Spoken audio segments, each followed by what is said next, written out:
Uma das maiores expectativas em relação à tragédia de Brumadinho são as indenizações. Espera-se condenações exemplares pelas mortes e pelos danos da maior tragédia trabalhista do país. O acordo coletivo que está sendo negociado pela Defensoria Pública não tem data para ser fechado, mas enquanto isso, o preço das ações da Vale na Bolsa de Valores sobe e ela volta ao valor de 300 bilhões de reais. Ao longo desta semana, temos reportagens especiais recuperando tudo o que aconteceu em Brumadinho após a tragédia. Hoje é a segunda reportagem. 259 mortos já foram enterrados, mas 11 continuam sendo procurados e as famílias chegam ao final de um ano de espera com a mesma angústia do primeiro dia.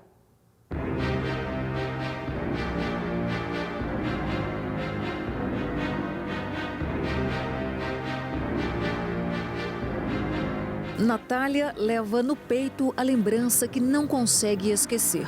A irmã Lecilda é uma das 270 vítimas da tragédia com a mina da Vale em Brumadinho e ainda não foi encontrada. A gente está preso ao dia 25 de janeiro. Enquanto eu não encontrar minha irmã, eu não consigo fazer planos. A gente tem medo, eu falo assim, e se a Lecilda for achada nesse dia? E quando for encontrada, porque os bombeiros garantiram que todos serão, como estará o corpo? Provavelmente como tantos que já foram retirados da lama, em pedaços. Será um velório de caixão fechado, assim como todos os outros. Dignidade, eu não sei se é bem essa palavra, porque nessa história não existe dignidade, né? À medida que o tempo passa, fica mais difícil para os peritos da Polícia Civil tentarem diminuir essa angústia das famílias. Nunca o IML fez tantas identificações dentro de um mesmo grupo de vítimas e com índice de reconhecimento de 90%. Um índice, comparado com a literatura internacional, muito elevado, maior inclusive do que o que foi obtido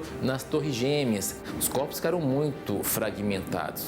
A gente já teve casos de 15 fragmentos identificados no mesmo corpo. No início dos resgates, as análises eram feitas pelas impressões digitais e os anúncios de vítimas identificadas eram diários. Depois, os peritos passaram a usar o exame da arcada dentária. Quando ficou inviável, recorreram à antropologia, analisando, por exemplo, tatuagens. A gente consegue identificar características daquele corpo. Alguma fratura que consolidou, um calo ósseo que se formou, um parafuso de uma cirurgia. E isso a gente compara com exames radiográficos que as famílias trouxeram aqui. Já há alguns meses, os exames de DNA se tornaram a única ferramenta de identificação e, às vezes, nem ela resolve. Nós já temos mais de 50 segmentos que não é possível a extração do DNA. Não obstante as reiteradas tentativas de extração e mesmo com toda a tecnologia disponível, que a gente adquiriu inclusive ao longo do ano, não é possível, por vezes, extrair DNA desse material. Hoje ainda há dezenas de pequenos fragmentos, como pedaços de pele sendo analisados. E todo dia chega mais material recolhido pelos bombeiros nas escavações. Essa experiência ninguém teve, ela não existe, né? Eu tenho 18 anos de polícia, eu tenho colegas com 35 anos de polícia aqui dentro do IML e ninguém nunca teve essa experiência. Experiência que marcou, transformou e ensinou. Nos tornou mais humanos, porque nos fez perceber que a gente tinha que aprender a comunicar melhor com as famílias, né? Como que eu falo para uma família que eu tenho o ente dela conosco em 15 segmentos? Aprender a falar de uma forma a reduzir o sofrimento e não a aumentar o sofrimento. O filho de Jacira, o Tiago, foi identificado logo no começo das buscas. Na terça, me ligou aqui em casa e falou assim, encontramos um corpo, não vai precisar nem ser identificado, é do seu filho. Identificamos pelas digitais. Mesmo tendo sido encontrado 4 dias após o rompimento, as condições do corpo não permitiram que a família realizasse um velório, aumentando a tristeza de todos. Ele tem que ser enterrado amanhã e vai chegar e não vai poder velar. E falou assim, só 10 minutinhos. Caixão fechado, lacrado a ponto de tirar as chavinhas todas, quebrar na minha frente para eu poder abrir. Esse ritmo acelerado dos velórios e dos enterros se tornou a cena mais comum nas primeiras semanas após o rompimento da barragem da Vale. Não apenas aqui no cemitério Parque das Rosas, em Brumadinho, mas também em outras cidades da região de onde vinham alguns trabalhadores que foram mortos. Havia fila de caixões. A família de Tiago tentou evitar que ele entrasse na lista de soterrados de Brumadinho. Queriam que ele pedisse demissão depois do trágico exemplo com a barragem de Fundão da Samarco, estourada 3 anos e meio antes. Um dia até antes, eu falei, ô Tiago, você não tem jeito de você sair lá da Vale, não por causa que eu vi o acidente de Mariana. Eu sempre adverti ele, ô Tiago, a barragem lá não tem problema não. Aí ele falava comigo, não pai, não tem não. Jacira também pediu ao filho que arrumasse outro emprego, mas o jovem mecânico de 32 anos tinha absoluta confiança na Vale. Nossa, mãe, eu sou premiada de ganhar trabalhar na Vale. Vale. O respeito dos funcionários não foi retribuído pela Vale, que acabou sendo protagonista do maior acidente de trabalho da história do Brasil.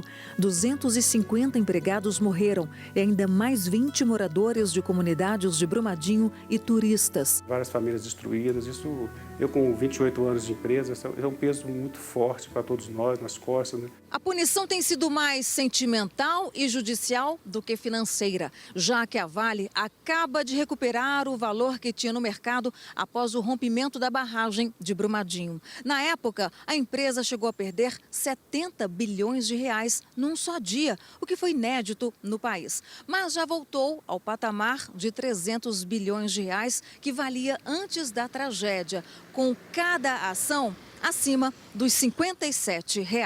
A esperança das vítimas está aqui, neste tribunal, onde a Vale vem sendo pressionada a fazer muitos acordos. Os órgãos de defesa do cidadão e também representantes dos atingidos querem que a companhia pague indenizações exemplares. As audiências sempre são acompanhadas de protestos. Como aconteceu no final de novembro, quando a Vale achou que era hora de interromper a ajuda emergencial imposta pela Justiça em fevereiro de 2019, de um salário mínimo para todos os moradores adultos de Brumadinho, meio salário mínimo para adolescentes e 1/4 de salário para crianças, incluindo moradores que estão até a 1 quilômetro da calha do Rio Paraupeba.